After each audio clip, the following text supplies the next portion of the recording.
brothers and sisters, today, January 15, 2014, is the second anniversary of the expiration of our contract. 2 years ago, we entered contract negotiations under extraordinarily difficult conditions. The economy had tanked and was stuck on the bottom.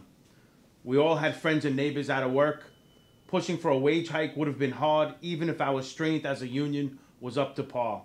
But it wasn't. We were still recovering from the 2005 strike and its aftermath. But we stood united and we persisted. We stuck to our insistence that our families needed to stay ahead of inflation and that the MTA could afford to put money into our contract.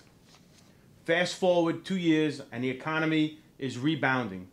The MTA has lost 2 arbitration decisions in other unions, and we have regained the ability to put 6,500 members on the streets to defend our livelihoods. We can now see the light at the end of the tunnel for a negotiated settlement with the MTA. Getting this far took unity and perseverance. Reaching our goal will take more of the same. In the weeks and months ahead, we will all be called on to do our part to win a fair contract settlement for TWU Local 100 members. One of the outcomes of 2013 was that the MTA's case for 3 zeros became unraveled.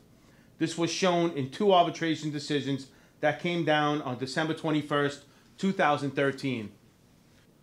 One was a PERB arbitration award involving the supervisors' unions who represent OA and TA hourly employees. The award is binding on the MTA. It is retrospective and closely follows the award covering our last contract.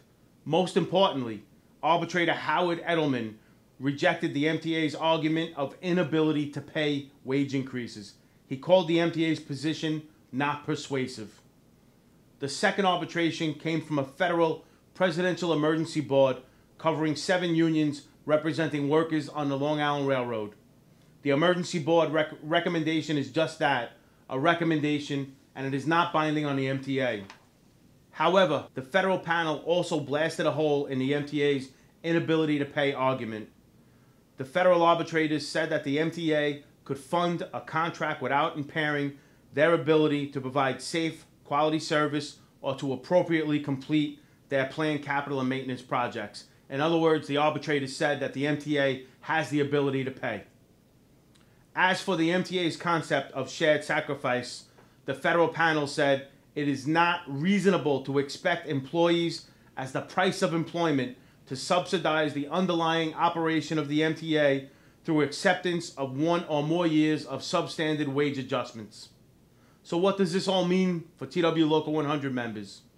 First, it means that we are in a way better position today than we were in even a few weeks ago. 2 major arbitration panels now support our position that the MTA can afford reasonable wage increases for MTA workers, TWU Local 100 members. Second, the arbitration results no doubt make it less likely that the MTA will attempt to push our contract into binding arbitration.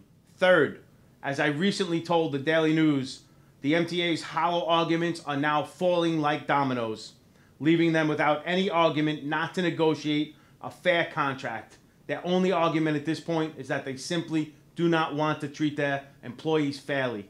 Brothers and sisters, our efforts over the last 2 years are now paying off. Our strategy to continue bargaining while the economy rebounded, our relentless public pressure to bring back the service cuts in 2010, our MTA campaign, our public relations campaign this past fall, which highlighted your role, TWU Local 100 members, in restoring service in miraculous fashion after Hurricane Sandy, and our massive rally on October 29th outside 2 Broadway, which told the TA bluntly that we're not going to sit around and watch them destroy our livelihoods. Until we have a contract in hand, we need to keep pushing and we need to keep resisting. In the final analysis, it is the efforts of TWU Local 100 members that have made the MTA's position untenable and have made a negotiated settlement possible. Standing as one and standing united, we will bring home a fair contract for TWU Local 100 members and our families. Thank you.